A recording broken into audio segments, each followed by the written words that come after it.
Kulti block TMC अध्यक्ष की तरफ से आज कुल्टी इलाके में पानी की समस्या को दूर करने के मुद्दे पर मेयर विधान उपाध्याय से मुलाकात की।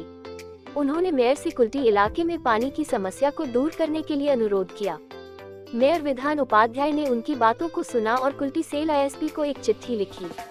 इसके जरिए उन्होंने कल से ही उसी क्षेत्र में पानी की समस्या को दूर करने के लिए कहा।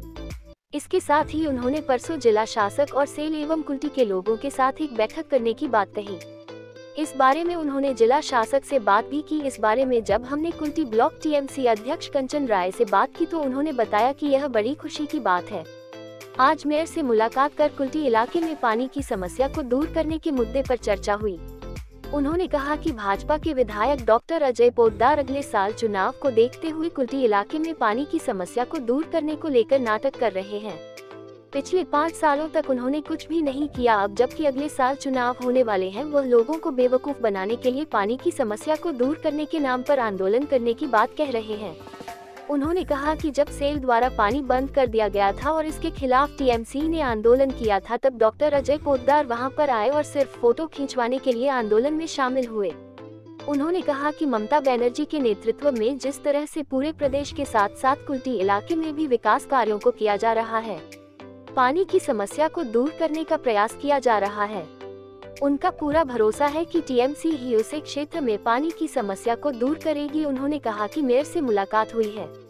मेयर ने कल से ही उसी क्षेत्र में पानी की समस्या को दूर करने के लिए सेल को चिट्ठी लिखी है और परसों उनकी मध्यस्थता में एक बैठक होगी जिसमें सेल के अधिकारी उपस्थित रहेंगे।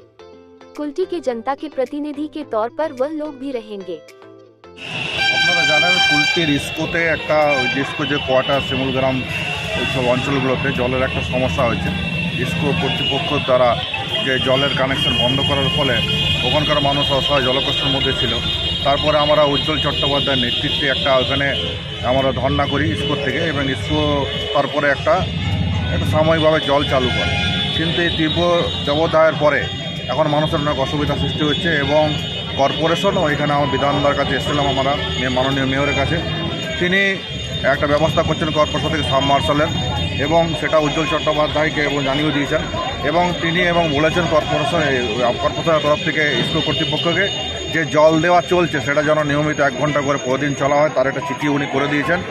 এবং আগামী পরশু উনি এখনই মেয়র সাহেব ডিএম স্যারের সঙ্গে কথা বললেন। ডিএম স্যার আগামী পরশু একটা মিটিং ডাকছেন ইস্কো কর্তৃপক্ষ, মেয়র এবং আমাদেরকে প্রতিনিধি হিসাবে কুল্টির জন্য রাখা হবে। সেখানে ওই জলের সমস্যা যেটা আছে সেটা একটা পার্মানেন্টলি সমস্যা যে সমাধান হয় ইস্কো কর্তৃপক্ষ করে, তার জন্য দাবি দেওয়া হবে।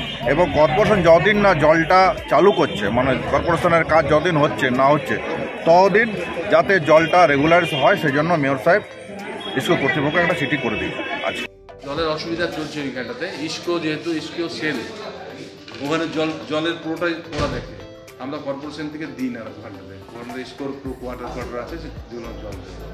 ফলে লাস্ট 1.5-2 মাস থেকে হবে জলটা ওখানে একদমই দিচ্ছিল না। তারপরে আবার 1 ঘন্টা করে কিছুক্ষণ করে দিচ্ছে, একবেলা দিচ্ছিল, 2 দিন পর দিচ্ছিল।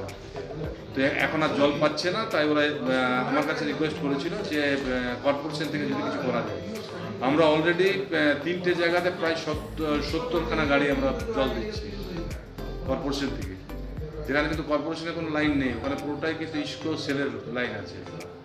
এবারে আমি এক্ষুনি ডিএম স্যারের সাথে কথা বললাম।